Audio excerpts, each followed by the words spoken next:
जय श्री राम दोस्तों, कैसे हो आप सभी का स्वागत है आज के इस व्लॉग में।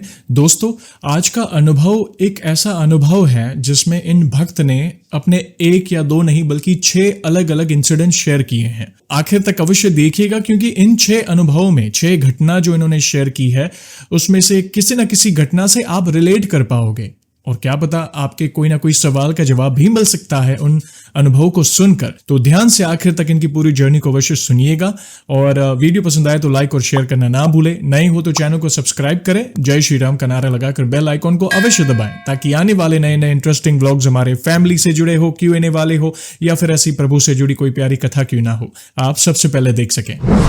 दोस्तों, वीडियो में आगे बढ़ने से पहले आइए जानते हैं पिछले अनुभव वाले व्लॉग में पूछे गए सवाल का सही उत्तर। सवाल था, हम सबके आराध्य प्रभु श्री राम के धनुष का क्या नाम है? इसका सही उत्तर है कौदंड।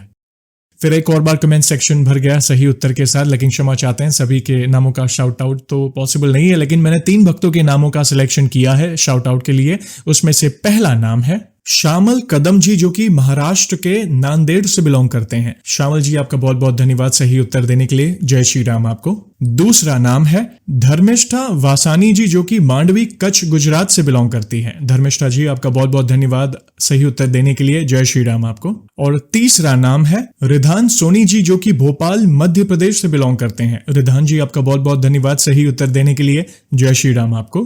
और आज का सवाल है, रावण के दरबार में प्रभु श्री राम का नाम लेकर किसने अपना पांव जमाया था और रावण को ललकारा था? सही उत्तर कमेंट में अवश्य दीजिएगा और सही उत्तर के साथ आप अपना पूरा नाम और आप कहां से बिलोंग करते हैं, यानी किस गांव के शहर से बिलोंग करते हैं, वो भी मेंशन करिएगा। सभी भक्तों को जय श्री राम। मैं अपना नाम गुप्त रखना चाहती हूं। वैसे तो मैं हैदराबाद से हूं, लेकिन फिलहाल मैं अपने परिवार के साथ ऑस्ट्रेलिया में रहती हूं। मेरे परिवार में मैं, मेरे पति, 2 बेटियां हैं जो ऑस्ट्रेलिया के मेलबर्न में पढ़ाई कर रही हैं। हम वहीं के नागरिक भी हैं। वैसे तो हमारे जीवन में बहुत अनुभव हुए हैं, उनमें से आज कुछ अद्भुत अनुभव आपसे शेयर कर रही हूं जो बिल्कुल सत्य है। पहला अनुभव, मेरे ससुर जी 2016 में नहीं रहे। उन्होंने इच्छा व्यक्त की कि मेरे पति भारत आकर उनकी एक जमीन जो इल्लीगली ऑक्यूपाइड है उसके लिए काम करें और अपने पोजेशन में ले लें, जिसके कारण हम सबको ऑस्ट्रेलिया छोड़कर वापस आना पड़ा, जो हमारे लिए आसान नहीं था। आने के बाद बहुत बड़े चैलेंजेस सामने थे। हमारी पूरी जमा पूंजी जमीन के काम में लग गई। मैं और मेरा पूरा परिवार ऐसी समस्या में फंस गया जिससे हमारे ऑफिस में 1-2 काम करने वालों ने मेरे पति के नाम पर धोखाधड़ी कर हमें करोड़ों रुपए की चपट लगा दी और हमारी जमीन की लड़ाई भी साथ साथ चल रही थी, जिससे जूझने में हमारी पूरी जमा पूंजी खत्म हो गई। मैं बहुत परेशान थी। पूरा दिन और रात एंजाइटी का शिकार हो गई। रात को नींद भी नहीं आती थी। ऐसे समय में अपने ही साथ छोड़ देते हैं और वैसा ही हमारे साथ भी हुआ। ईश्वर भक्ति क्या है नहीं पता था, परंतु मेरे माता पिता को मैंने सदा भक्ति करते हुए देखा है। जीवन में कुछ भी उतार चढ़ाव हो तो वे पूजा करते ही थे। तब से हमें हनुमान चालीसा का पाठ करने को कहा जाता था, तो वह एक आदत थी जो बिना कुछ अर्थ जाने मैं और मेरा भाई साथ में पाठ करते थे। रोज रात में सोते समय हनुमान चालीसा पढ़कर ही सोते थे। पूजा पाठ, पढ़ाई, साधारण रहन सहन में कब बड़े हो गए हमें पता ही नहीं चला। मेरे पिताजी का 1997 में स्वर्गवास हो गया था, जिसके पश्चात हम और भाई ने सब कुछ संभाला। मेरी 3 बड़ी बहनें हैं जिनकी शादी हो चुकी थी। जब मेरी शादी के 20 वर्ष अच्छे से बिताने के बाद यह धन, धोखाधड़ी और अशांति का संकट आया, जो कि मेरे व्यवहार में दिखने लगा। लोग भी दूर होते गए। तभी मेरे एक दोस्त ने, जो मेरे भाई जैसा ही है, उसने हमें 100 हनुमान चालीसा रोज 40 दिन तक करने को कहा। पहले तो घबराहट हुई, लेकिन प्रभु की कृपा से वो संपन्न हुआ। उसी बीच एक दिन स्वप्न में मुझे एक बहुत बड़ा वानर दिखाई दिया, जो बहुत तेज, चमकदार और शालीन लग रहा था। वह मेरा बैग छीन कर ले गया। मैं परेशान होकर पीछे भागी और थक कर एक बेंच पर बैठ गई। तभी वह वानर भी मेरे बगल में आकर बैठ गया और प्रेम से मेरी ओर देखने लगा और मेरे बैग को वापस कर दिया। मैं वह दृश्य और वानर का तेज भरा चेहरा कभी नहीं भूल सकती। वहीं से दूसरा सपना आया जिसमें अचानक लाल कवर के अंदर से रामचरितमानस के पन्ने खुल रहे थे। मैंने अगले ही दिन रामचरितमानस ग्रंथ ऑर्डर की और धीरे धीरे उसे पढ़ना भी शुरू कर दिया। पूरा पढ़ने के बाद मेरी इच्छा थी कि राम दरबार से एक पुष्प मिले और आरती पूरी होते ही राम जी के ऊपर रखा पुष्प मेरे पास आ गिरा। मैं बहुत खुश हुई और समझ गई कि मेरे बजरंगबली सब सुन रहे हैं। यह कृपा ही है जो हम जैसे अज्ञानी को यह शिक्षा देती है कि जब बजरंगबली हमारे साथ है, उनका आशीर्वाद हमारे साथ है, तो डरने की क्या जरूरत है। दूसरा अनुभव, फिर एक दिन मैं अपनी घर की बालकनी में नीचे देख रही थी। कई वानर लाइन में जा रहे थे। मैंने मेरे मन में जय श्री राम कहा और जैसे ही मैंने वो कहा तो एक नन्हा सा वानर पलटा और ऊपर मेरी ओर देखने लगा। जैसे मेरे मन की बात उसने सुन ली हो, उसने अपने ग्रुप को छोड़ा और पाइप्स के द्वारा ऊपर आ गया। जबकि हमने कभी नहीं देखा कि कोई नन्हा वानर का बच्चा अपने झुंड की कतार को छोड़कर बिना किसी लालच दूसरी ओर जाता हो। वह आया जैसे मेरे लिए मेरे विश्वास को बढ़ाने आया हो। हमने केले लाकर रखे और वह 2 केले खाकर चला गया। ये मेरे लिए किसी बड़े चमत्कार से कम नहीं है। तीसरा अनुभव, मेरे पति का पासपोर्ट उस धोखाधड़ी में पुलिस ने रख लिया और पैसे की लालच में वापस नहीं दिया। मैंने सुंदरकांड के पाठ किए। हर शनिवार मेरी एकमात्र सबसे प्रिय मित्र के साथ पाठ करती थी। पता नहीं सब कैसे हो रहा था, जैसे ईश्वर ने कुछ रच रखा है। जो पासपोर्ट 2 से 3 साल से नहीं मिला था, वो अचानक पुलिस का एक आदमी बिना एक पैसे लिए हमें वापस दे गया। धन्य हो प्रभु श्री राम, हम समझ गए थे कि ये हनुमान जी की ही कृपा है। प्रारब्ध ही थे जो कट रहे थे। जैसे ही पासपोर्ट वापस मिला, 4 से 5 दिन हम लोग कुछ कह नहीं पाए। मन और आंखों से कह रहे थे कि ये सुंदरकांड पाठ का ही कमाल है। भैया, ये सब आपके वीडियोस देखकर ही सीख और समझ रहे थे। चौथा अनुभव, 2025 में जब मेरा जन्मदिन था, घर पर कोई नहीं था। सुबह मैं अपनी बालकनी के पास गई। मन में उदासी थी।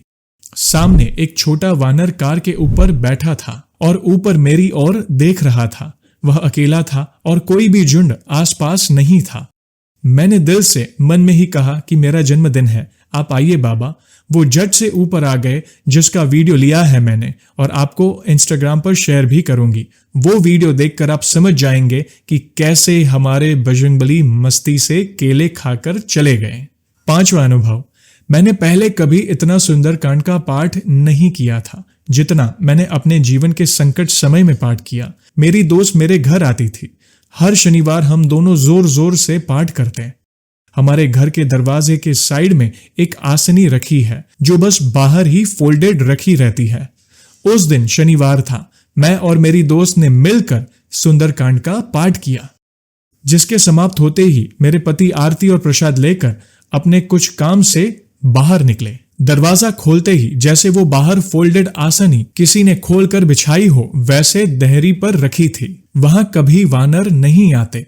और उसके पश्चात मेरे पति जब अपनी स्कूटी नीचे पार्क में स्टार्ट करने लगे तो स्कूटी की गद्दी पर वानरों के पैरों के निशान थे। सब पहली बार हुआ था, ना उसके पहले ना बाद में। हमारे प्रॉब्लम्स तो ज्यादा नहीं सुलझे, पर एक ताकत और बजरंगबली के होने का एहसास हमेशा हमें होता रहा। और ऐसे लोग पास आने लगे जो हमारे लिए खड़े होने लगे और एक अलग शक्ति हर पल हम महसूस करते थे। ईश्वर के आसपास होने का एहसास सदा बना रहता था।